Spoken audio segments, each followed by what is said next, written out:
20 minutes के अंदर CSAT में रीडिंग कॉम्प्रिहेंशन में विदाउट रीडिंग द पैसेज आप कैसे 90% ऑफ द एक्यूरेसी। यस, मैं सही कह रहा हूँ, ये कोई जादू नहीं है, ये कोई चमत्कार नहीं है। जैसा आपको पता है कि सीसैट बहुत टफ हो चुका है, 2022 में देखा, 2023 में देखा हमने, हार्डली 10 सेकंड लगने चाहिए इसको सॉल्व करने में। हेलो फ्रेंड्स, आज हम देखने वाले हैं कि कैसे आप बनो आईएएस के द्वारा 20 मिनट के अंदर जो सिखाए गए टिप्स हैं उसके आप कैसे सीसैट के मास्टर बन सकते हैं, कैसे आप जस्ट 20 मिनट्स के अंदर सीसैट में रीडिंग कॉम्प्रिहेंशन में विदाउट रीडिंग द पैसेज आप कैसे 90% ऑफ द एक्यूरेसी। यस, मैं सही कह रहा हूँ, ये कोई जादू नहीं है, ये कोई चमत्कार नहीं है। बिना पैसेज पढ़े कैसे आप 90% एक्यूरेसी अचीव कर सकते हैं रीडिंग कॉम्प्रिहेंशन के अंदर। और आपको जैसा पता है नियरली 26 क्वेश्चंस आते हैं, अगर आप ये अचीव कर पाते हैं आप नियरली 60 मार्क्स, 55 टू 60 मार्क्स आपके सिर्फ और सिर्फ रीडिंग कॉम्प्रिहेंशन के दम पे आएंगे। और जैसा आपको पता है कि सीसैट बहुत टफ हो चुका है, 2022 में देखा, 2023 में देखा हमने, तो उस कंटेक्स्ट में अगर आप इतने मार्क्स सिर्फ रीडिंग कॉम्प्रिहेंशन से ले आते हैं तो बचे हुए आपको कितने चाहिए, 66 एज अ कट ऑफ। ठीक है, तो बचे हुए 10 15 20 25 नंबर जो है आप तो वैसे ही ले आएंगे, आप तो कट ऑफ से बहुत ऊपर होंगे मैथ्स रीजनिंग में। अगर आप 15 नंबर भी ले आते हैं मिला के और यहाँ पे आप 55 60 नंबर ले आते हैं, you are well above then the cut off. तो वो हम सीखने वाले कैसे 20 मिनट के अंदर आप रीडिंग कॉम्प्रिहेंशन के 26 क्वेश्चंस को आप निकाल देंगे। गोल्डन रूल्स हैं कुछ, वो फॉलो करना है आपको। उससे पहले मैं आपको कुछ एक चीज बताना चाहूंगा कि बनो आईएएस, तो जीएस फाउंडेशन प्लस कोर्स बनो आईएएस का, जिसमें आपको जीएस की क्लासेस, ऐसे, CSAT classes, daily answer writing very important चीज है जो आपको मिलती है, पर्सनलाइज मेंटरशिप मिलती है, स्मॉल बैच होता है इसका, guidance, interview, current affair test series, मतलब पूरा प्रीलिम से लेके पूरा इंटरव्यू तक, रिजल्ट तक आपको पूरे प्रोसेस का इसमें गाइडेंस मिलता है। और बहुत इंपॉर्टेंट और अच्छा कोर्स है, जिसको अगर कोई इंटरेस्टेड हो तो वो बनो आईएएस की वेबसाइट पे जा सकता है। It is an initiative by Jamia RCA alumni. You can go to the website www.banois.com or you can call to their number 8527 366 376. अब हम देखते हैं golden rules. Yes, golden rules very important. आने वाले 15 मिनट आप मेरे साथ बने रहिएगा एंड आपकी सीसैट की सारी टेंशन खत्म, ये मेरी आपको गारंटी है। ठीक है, you just have to follow the GS knowledge, general knowledge, जो आपकी जीएस की जो नॉलेज है उसको फॉलो करना है और उसी के बेसिस पे बिना कॉम्प्रिहेंशन पढ़े सीधे क्वेश्चन के स्टेटमेंट पढ़ने हैं और उन स्टेटमेंट्स को एलिमिनेट करना है जीएस के बेसिस पे।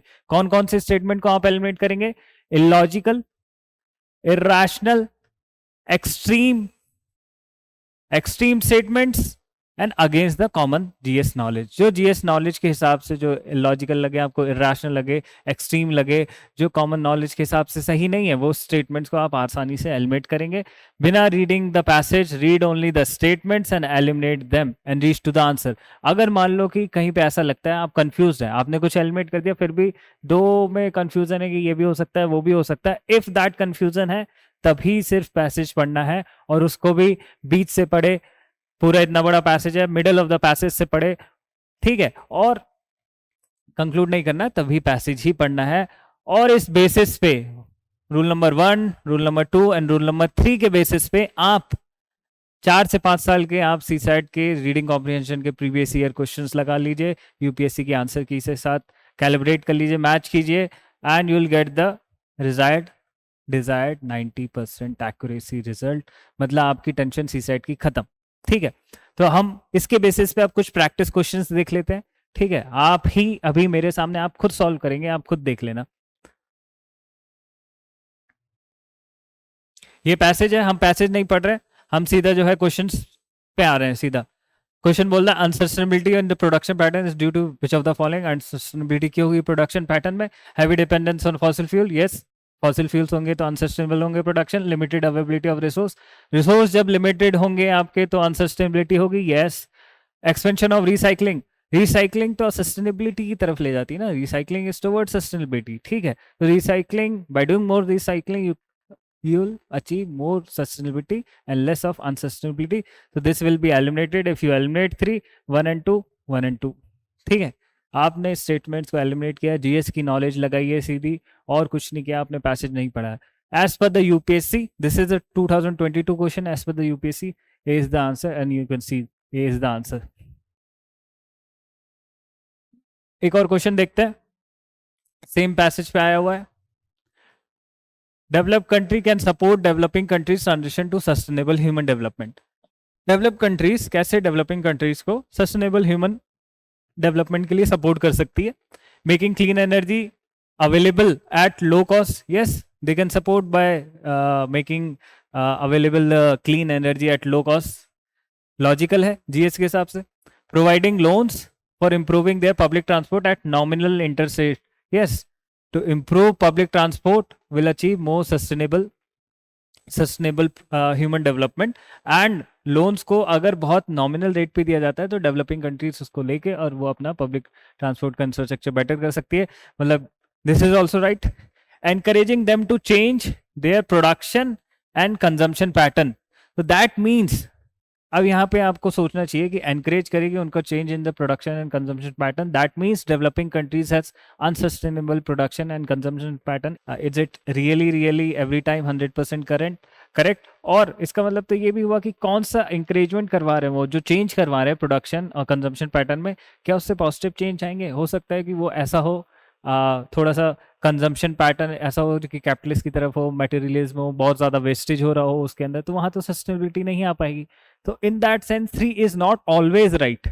If this change of production अगर ये पॉजिटिव चेंजेस लाता है, सस्टेनेबल लाता है, तो ही चेंज हो, तो ही करेक्ट होगा ये, नहीं तो ये इनकरेक्ट होगा। और क्योंकि इस स्टेटमेंट ने बताया नहीं है तो we can not take consider this always right, so we will not consider this always right and B is your answer and as per the UPSC also B is the answer. तो अब तक आपने देखा, तो यहाँ पे आपको एक एक वर्ड को थोड़ा ध्यान से देखना है, ठीक है, पढ़ना है, आपको समझना है कि वो ऑलवेज राइट होगा नहीं होगा, एक्सट्रीम तो नहीं है, इलॉजिकल तो नहीं है।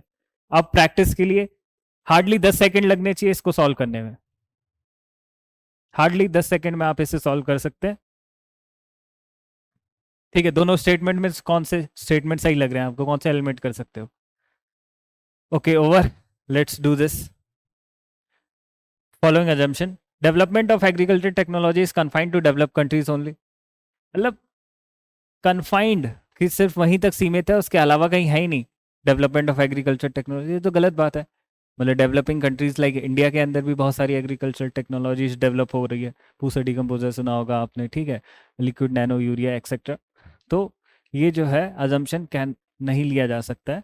Agriculture technology is not adapted in developing countries, not, ठीक है, कि डेवलपिंग कंट्रीज के अंदर अडेप्ट ही नहीं हुआ है, तो ये तो एक्सट्रीम हो गया। अगेन अडेप्ट हुआ है हमारे यहाँ पे, आपने देखा होगा कि बहुत सारी technology like genetically modified crop BT cotton, ठीक है, सो ये भी गलत। सो नाइदर 1 नॉर 2, तो ये इसका आंसर, और यूपीएससी ने भी यही आंसर दिया है इसका।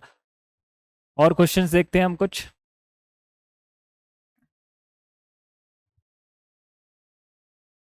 Following assumption made, poor countries need to bring change in their existing farming techniques. बहुत एक्सट्रीम नहीं है, बट हाँ, हर कंट्री को अपने फार्मिंग टेक्निक में थोड़े से चेंजेस लाने चाहिए, सस्टेनेबल एग्रीकल्चर की तरफ जाना चाहिए। तो yes, it is not very extreme, right also.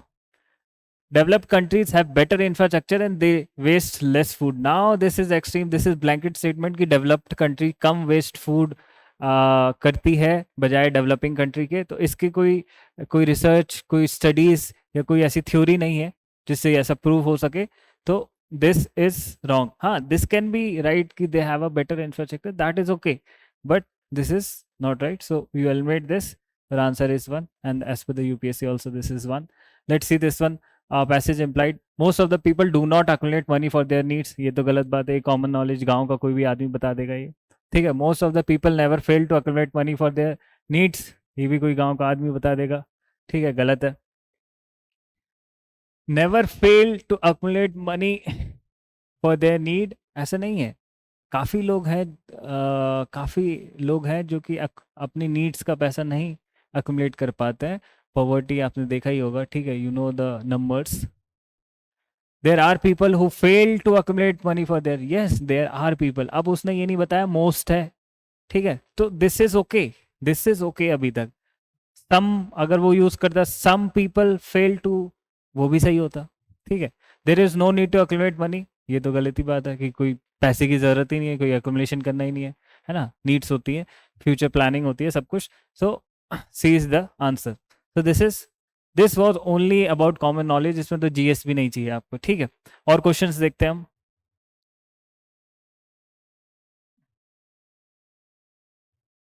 People should not be influenced by the opinions of other.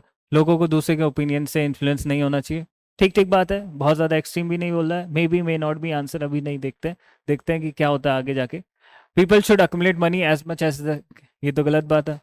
लोग जितना ज़्यादा भर लो बस अपनी तिजोरी. Concentration of wealth, TPSP. ठीक है, गलत. People should neither give nor accept any opinion. कभी लोगों को ना ओपिनियन देना चाहिए ना लेना चाहिए. तो ये भी बहुत एक्सट्रीम हो गया कि किसी से ओपिनियन ना लो, किसी को ना दो. ये एक्सट्रीम हो गया. ठीक है. People will succeed in any undertaking if do not accept any opinion at all. Extreme. At all, do not. ठीक है, कि कोई ओपिनियन लेने की ज़रूरत है ही नहीं. तभी वो सक्सीड होंगे जब वो कोई भी ओपिनियन ना ही ले किसी से. ये तो बहुत गलत बात होगी. तो अब तक ये बेस्ट है. ठीक है, इन चारों में. And this is the right. उनको इन्फ्लुएंस नहीं होना चाहिए ओपिनियन. ओपिनियन सुन लो, इन्फ्लुएंस होना एक अलग चीज़ है. करो मन की. ठीक है.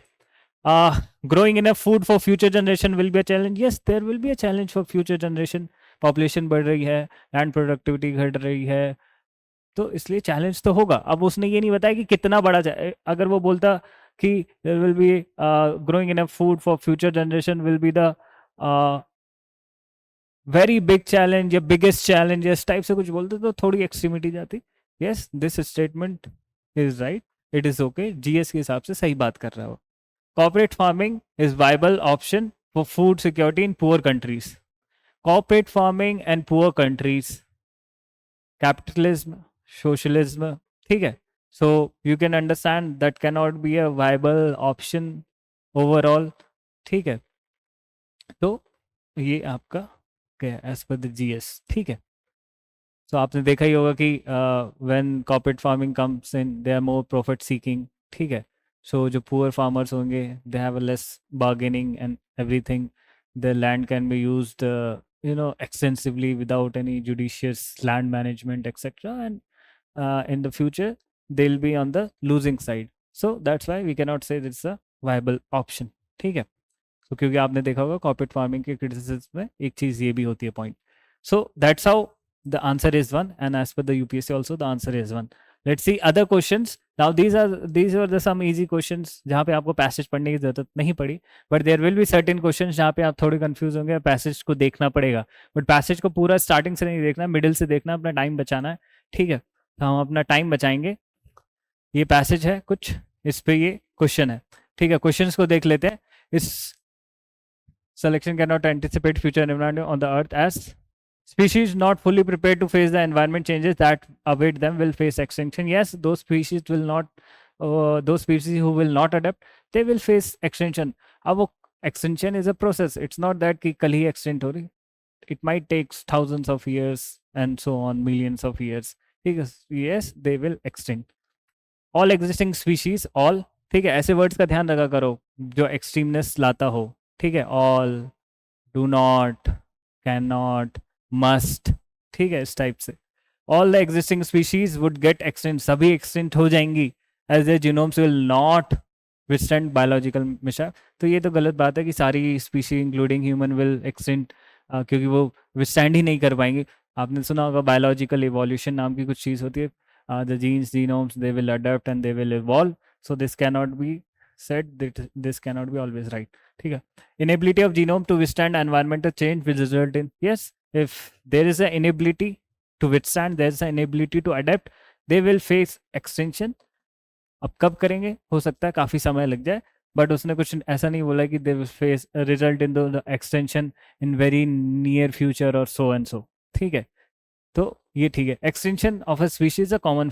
अब मान लो आप यहाँ पे कंफ्यूज हो रहे हो, फोर्थ पे आपका क्वेश्चन बना, सेकंड आपने पहले ही एलिमिनेट कर दिया, तो सेकंड एलिमिनेट करने के बाद ही आप देखोगे कि जो आंसर आपके पास बचता है वो यही बचता है. But still yes, extinction of species a common feature.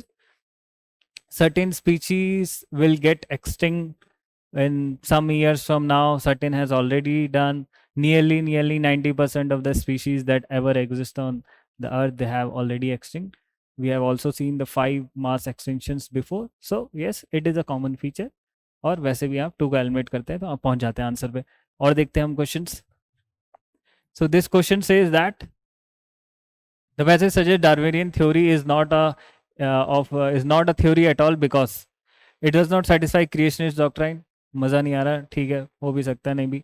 Extension is a function of environment and biological asset, जी इसके हिसाब से बात तो सही बोल रहा है, देखते हैं। There are no evidence to refute it, मजा नहीं आया स्टेटमेंट में। Existence of organism is attributed to creator. अब मान लो कि यहाँ पे आप लोग कंफ्यूज हो रहे हो, ठीक है, यू कैन नॉट लाइक कि क्या होगा। Let's go into the middle of the passage. Theory is not a theory at all. Theory is not a theory at all. Darwin theory of evolution is not a theory at all. Therefore, it's so called is not, मतलब therefore लगा है, मतलब इससे पहले वाला answer होगा। Go on extension function of biological self for which their inheritance deems ill-equipped. B is the answer।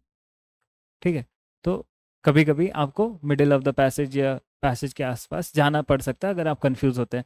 बाकी आप इन चारों में देखोगे तो this is the most convincing statement.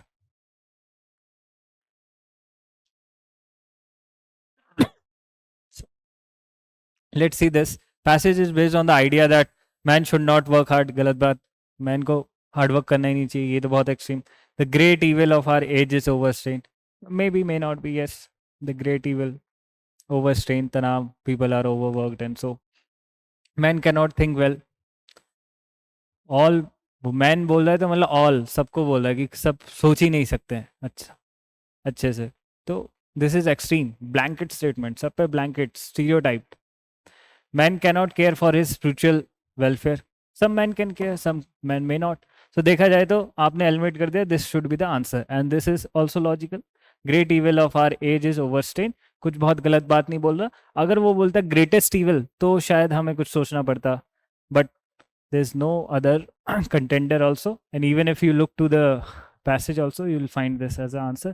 however यहाँ पे हम बिना पैसेज पढ़ के कर रहे हैं क्वेश्चंस को, ठीक है। Man does not seek self improvement because he is not intellectually capable, बहुत एक्सट्रीम, कैपेबल ही नहीं है।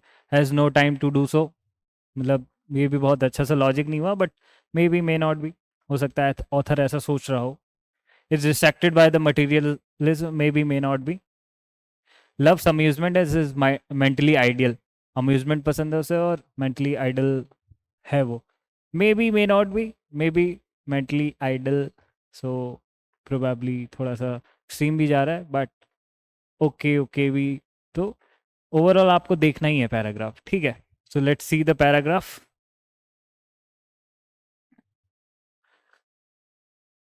सेल्फ इम्प्रूवमेंट मिल गया, he seeks no self improvement but entertainment which would enable him to be mentally idle and to forget his usual activities.